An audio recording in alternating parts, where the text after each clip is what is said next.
নমস্কার বন্ধুরা, কেমন আছেন? তো আশা করছি ভালোই আছেন, আমিও ভালো আছি। তো দেখতে পাচ্ছেন আমার রজনী গাছটা একদম পড়ে গেছে। গত রাত্রে বৃষ্টি হয়েছিল, তো দেখতে পেলাম পড়ে গেছে, তো আমি উঠিয়ে রাখলাম। গাছটা একটুকু মানে দাঁড়ায় না, সবসময় নুয়েই থাকে, জানি না কেন। তো এখানে দেখতে পাচ্ছেন নয়নতারা ফুলের গাছ। তো এটা মায়ের নিয়ে এসছে চারা গাছটা। রেশনে গেছিলো, তো রেশন থেকে একজনের বাড়ি থেকে ফুলের গাছটি নিয়ে এসছে। তো একটা ফুলের গাছ থেকে আমি আবার দুটো চারা লাগিয়েছি। এখানে একটা আছে আর এখানে একটা আছে, দুটো, এই দুটো। তো এমনি সাধারণ ছিল নয়নতারা না, মানে সেই নয়নতারা থেকে নয়নতারার ফুলটার মানে ফুলের কালারটা একদম টকটক। তো আমি সকালে বাসে এসে কাজকর্ম শুরু করে দিয়েছি।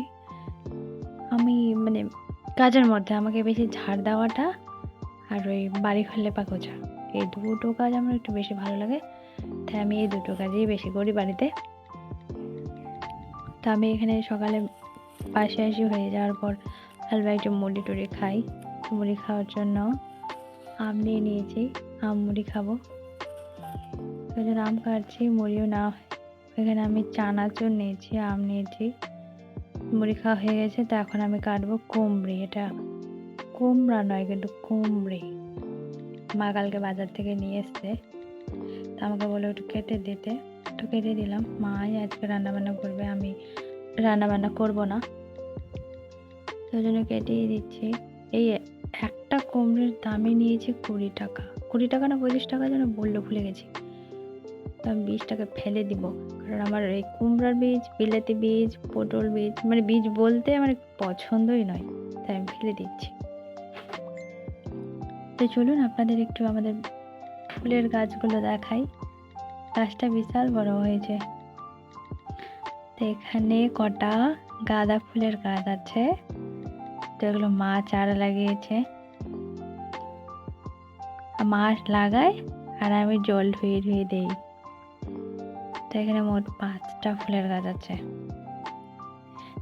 মানে জল পেয়ে গাছগুলো একটু মুখ তুলে তাকিয়েছে বলুন। কদিন যা গেছিল না, প্রচন্ড রোদ, এই কদিন থেকে একটু বৃষ্টি পড়া শুরু করেছে। তো রক্ত গাঁদা ফুলের গাছ এগুলো। চলুন একটু আমাদের কাঁঠালের গাছটা আপনাদের দেখাই। তো ওই যে দেখতে পাচ্ছেন কাঁঠালের গাছ, কাঁঠাল কিন্তু ভালো ধরেছে বলুন। উপরেও আছে কয়েকটা, দেখে মনে হয় না কিন্তু প্রচুর ধরেছে। তো এখানে আমি নিয়ে চলে এসেছি কাপড় ধোবো। 2 দিন থেকে কাপড়গুলো জমা হয়ে আছে, কারণ 2 দিন আমার পরীক্ষা ছিল, ক্লান্ত শরীর, কাপড় চোপড় তেমন কিছু ধুতে পারিনি। তো আমি জমা করে রেখেছিলাম। আর আমি আগে যেরকম মানে স্কুলে যেতাম, টিউশন যেতাম, স্কুলের কাপড় ডেলি ধুতে হতো, সেটা নিয়ে সমস্যা হতো না। যেগুলো মানে টিউশন পড়ে যেতাম, ওগুলো আমি জমা করে রাখতাম, হয়তো সপ্তাহে ধুতাম, নাহলে 5 দিনে ধুতাম, মানে 5 দিন পর জমা করে, কারণ ডেলি ডেলি ধোয়ার সময় হতো না। ওই জন্য আমি জমা করে রাখতাম, একটা দিন বের করে সেগুলোকে আমি কেচে নিতাম। তো বন্ধুরা বলছি যে আমার একটু পাশে থাকবেন, আমাকে একটু সাহায্য করবেন, আমিও আপনাদের পাশে থাকার চেষ্টা করব, কথা দিচ্ছি। আমিও আপনাদের মতন ভিডিও দিতে চাই, উপরে দাঁড়াতে চাই। তো প্লিজ আমাকে একটু সাহায্য করবেন, পাশে থাকবেন, আমার ভিডিওগুলো বেশি বেশি করে দেখবেন, লাইক করবেন, শেয়ার করবেন, চ্যানেলটিকে সাবস্ক্রাইব করবেন। তো আমার কাপড় ধোয়া হয়ে গেছে, তো এখানে আমি কাপড়গুলো মেলে দিব।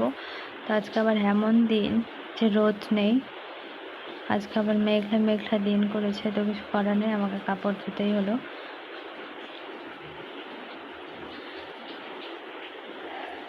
দুদিনের জমা কাপড় ধোয়ার পর আমি চানে যাব, চান করব। চান দান করার পর আমি মানে ঠাকুরের থাল বাসনগুলো বেজে নেব, কারণ আমি পুজো পাঠে একটু বিশ্বাস করি, পুজো পাঠ করি, মানি, ছোট থেকেই পুজো করে এসেছি।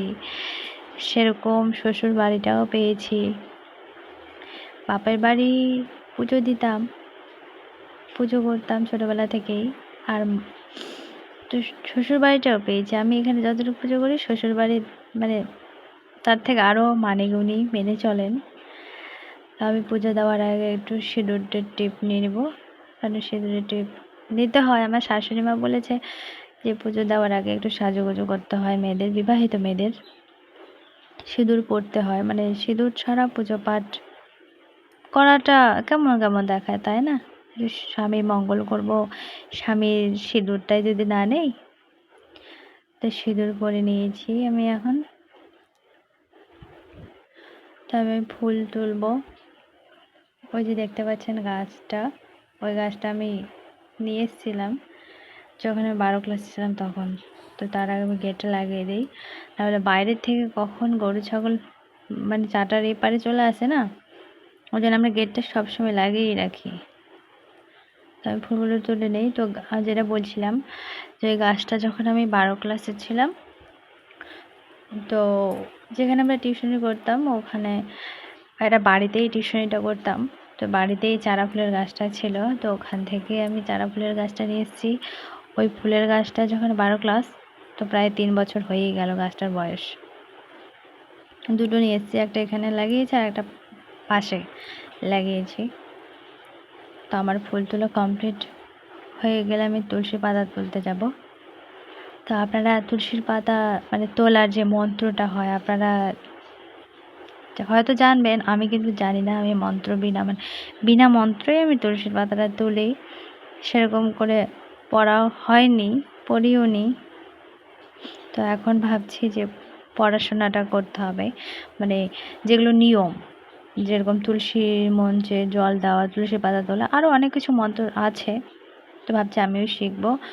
তো এখানে আমি তুলি বানাচ্ছি আকন্দ ফুলের, মানে আকন্দ যে ফলটা হয় না, সেই ফলের থেকে তুলোটা নিয়ে তুলি করছি, সলতে তৈরি করছি। তো আপনারা চাইলেও চেষ্টা করতে পারেন। ভালো চলে কিন্তু, দারুণ চলে। এমনি দোকান থেকে যেগুলো নিয়ে আসি আমরা প্যাকেটে করে, তার থেকে কিন্তু এগুলো ভালোই চলে, মানে এতটাও কম চলে না, ভালোই চলে, মানে বিনা টাকায় বলে না, কি বলে জানি না, বিনা টাকায় গিফট, সেরকম। দেখুন কতটা ভালো চলছে, তাই না? তা আপনারা চেষ্টা করবেন। তো আমার পুজো দেওয়া হয়ে গেছে, তা আমি শেয়ার করলাম আমার ঠাকুরগুলোকে আপনাদের সাথে। তো এখানে আমি সন্ধ্যা হয়ে গেছে, তো সন্ধ্যার আগে আগে আমার দাদা দিয়ে গেল, মানে জেঠুর তো দাদা, পাঁঠার মাংস। তো আষাঢ়ি মাস এখন, মানে আষাঢ় মাস চলছে, তো আমাদের বাড়ি থেকে প্রায় ধরুন 4-5 কিলোমিটার দূরে একটা মা শ্যামা কালী মন্দির আছে। তো ওইখানেই মানে বছরে দুটো, মানে দুবার পুজো হয়, একটা কার্তিক মাসে পুজো হয় আর একটা আষাঢ় মাসে পুজো হয়। তো আষাঢ়ে পুজোতেই ওদের পাঁঠা মানতে ছিল, তো প্রসাদ সবাইকেই দিয়ে যাই, এটা আছে রীতি, প্রসাদ তো দিয়ে গেছে। তো সেটাই আমি রান্না করছি একা একা। আমার মা খায় না পাঁঠার মাংস, তো আমি একার মতো যেমন পাচ্ছি তেমন রান্না করে নিচ্ছি। আমি কিন্তু সবই খাই, পাঁঠা খাই, খাসি খাই, মানে যেগুলো খাওয়ার মধ্যে সেগুলো আমি সবই খাই। আমার মধ্যে মানামান্তি যে আমি এটা খাই না ওটা খাই না এরকমটা নেই, আমি সবই খাই।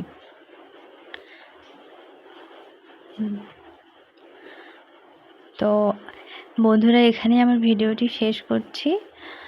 তো প্লিজ ভালো লাগলে একটু লাইক করবেন, আমার পাশে থাকবেন, আমি বারবার বলছি, কারণ আমিও আপনাদের মতন উপরে দাঁড়াতে চাই, ইউটিউব চ্যানেলে ভিডিও আপলোড করতে চাই। প্লিজ আমার পাশে থাকবেন বন্ধুরা।